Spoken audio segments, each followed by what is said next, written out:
કર્ણાટકની રાજધાની અને ભારતનું આઈટી હબ બેંગલુરુમાં પાણીનું સંકટ વધી ગયું છે, જેના કારણે શહેરમાં બિનજરૂરી ઉપયોગથી થનારા પાણીના નુકસાનને ઓછું કરવા માટે પગલાં ભરવામાં આવી રહ્યા છે.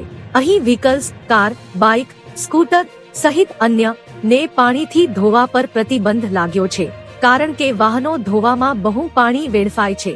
એટલું જ નહીં, ઓથોરિટીએ અનેક વસ્તુઓ માટે પાણીના ઉપયોગ પર પ્રતિબંધ મૂક્યો છે.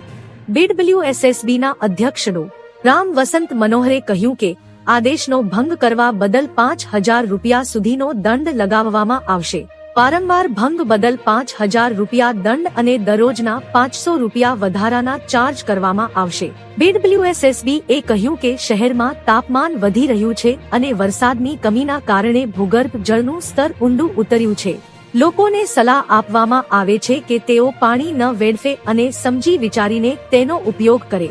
તો મિત્રો, હાલ માટે આટલું. મળીશું નવી અપડેટ સાથે જ. જો તમને અમારા વિડીયો પસંદ આવતા હોય તો વિડીયોને લાઈક કરી દેજો અને ભારત સમય ન્યૂઝ ચેનલને સબસ્ક્રાઇબ કરી બાજુમાં આવેલા બેલ આઇકોનને દબાવી દો, જેથી તમને આવા સમાચારની અપડેટ મળતી રહે.